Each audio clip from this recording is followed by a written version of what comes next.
Et salut tout le monde, bienvenue sur ma chaîne Lorenzo High Tech. Aujourd'hui j'ai le plaisir de vous parler du Pocophone F2 Pro. Et oui, il y a un mois je vous avais dit que le Redmi K30 Pro qui était destiné que pour la Chine, qu'on allait avoir le même produit sous ce nom pour la France. Et bah ça y est, il a été officialisé pour l'international. Donc du coup dans cette vidéo j'ai le plaisir de vous présenter ce smartphone. Mais avant de commencer cette vidéo, si vous n'êtes toujours pas abonné à ma chaîne YouTube, abonnez-vous. Et bien entendu si vous voulez rester au courant de toutes les infos, abonnez-vous sur ma chaîne Instagram où je poste vraiment pas mal de news toute la semaine. Alors pourquoi je suis si content? Bah tout simplement il y avait eu énormément de commentaires de gens qui disaient ah non le Redmi K30 que tu présentes et bah pour la France on sera à un prix vraiment plus exorbitant. Et moi je répondais en commentaire, vous inquiétez pas, il va avoir les mêmes caractéristiques sous un autre nom.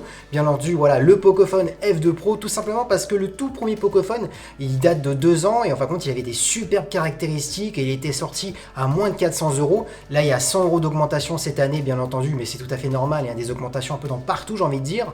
Et donc là pour moins de 500 € on a de superbes caractéristiques, donc du coup c'est pour ça que j'ai le plaisir maintenant de vous le présenter. Du coup commençons par les caractéristiques, par le design de la face avant. Alors je vous cache pas c'est le même design que le Redmi K30 Pro. Là ce qui est intéressant c'est surtout la diagonale de 6,67 pouces, un grand écran bord à bord borderless qui occupe 92% de la superficie de l'écran, donc là ça va être parfait pour le contenu. Concernant la définition on est sur du Full HD+, le seul petit bémol pour ma part c'est l'écran de 60 Hz et non pas de 90 Hz, mais par contre on a une compatibilité HDR10+, donc ça va être intéressant pour tout ce qui est Amazon Prime, Netflix et j'en passe. Bien entendu vu qu'il n'y a pas d'encoche ni de poinçon, c'est une caméra pop-up qui s'élève et qui est de 20 millions de pixels et qui permettra de déverrouiller votre smartphone. Par contre attention c'est du 2D, par contre si vous voulez un peu plus sécuriser votre mobile, vous inquiétez pas, ce smartphone a un capteur d'empreinte qui est sous l'écran, donc là jusqu'à maintenant c'est plutôt intéressant. Parlons maintenant des caractéristiques et du design du dos de ce smartphone. Et j'ai envie de vous dire c'est vraiment une copie, c'est un clone du Redmi K30 Pro.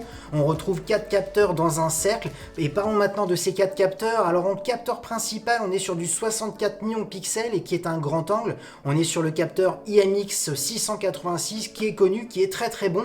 Maintenant il faut attendre voir si le logiciel, le traitement de Xiaomi est bon derrière. On a ensuite un ultra grand angle de 13 millions de pixels pour avoir de bonnes photos à plan large. On a ensuite un téléobjectif pour zoomer, un zoom optique où là on est sur du 5 millions de pixels et on termine avec un mode portrait de 2 millions de pixels, c'est un capteur de profondeur de champ. Donc là on voit qu'on a pas mal de possibilités en termes de créativité pour la photo. Et concernant la vidéo on pourra filmer jusqu'à de la 4K. Bon j'ai fini de vous parler de la face avant, du dos du smartphone, attaquons maintenant les performances parce que c'est surtout ce côté là qui est vraiment intéressant. Donc du coup voilà, il est accompagné de 6 Go de RAM, du Snapdragon 865, le processeur le plus puissant de Qualcomm. Ça veut dire qu'il sera aussi compatible 5G. Donc rien que ça veut dire que vous pourrez faire les derniers jeux vidéo, des applications gourmandes. Et c'est là où c'est intéressant parce qu'avec cette configuration, on est à seulement 499 €.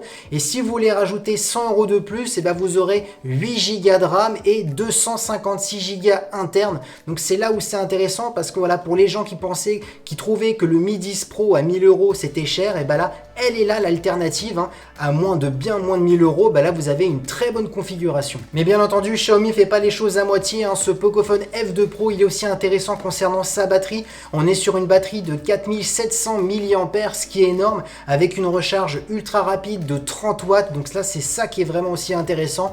En termes de connectivité on a de la Wi-Fi 6, du Bluetooth 5.0 et bien entendu j'insiste sur cette caractéristique, on a du NFC parce qu'il y a très peu de smartphones qui ont le NFC du côté de Xiaomi, donc ça c'est un bon point.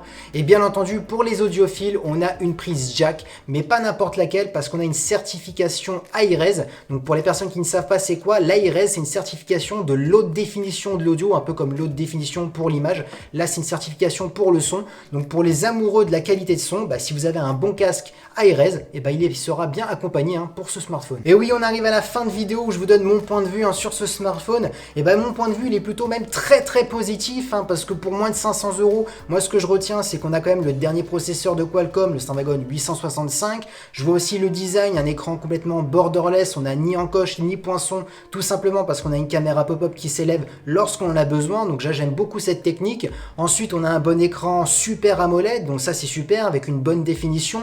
Le seul petit bémol pour ma part, mais pour son prix, pour ma part c'est même pas un bémol, je sais pas pourquoi je dis ça, c'est qu'on a un écran de 60 Hz, mais pour moins de 500 €, c'est un peu normal.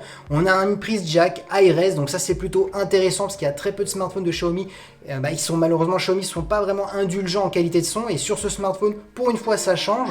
Donc voilà, pour ma part, c'est vraiment un smartphone pour les gamers ou pour les personnes lambda mais qui veulent un smartphone qui dure dans le temps. Vu que vous avez le dernier processeur, en termes de mise à jour, il n'y aura pas de souci parce qu'il pourra acquérir toutes les dernières mises à jour. Donc voilà pour qui il est destiné ce smartphone. Et voilà, cette vidéo est terminée, j'espère qu'elle vous aura plu. Si c'est le cas, n'oubliez pas le petit pouce like, de vous abonner si c'est toujours pas fait, de partager ma vidéo, et je vous dis à très bientôt. C'était Lorenzo High Tech.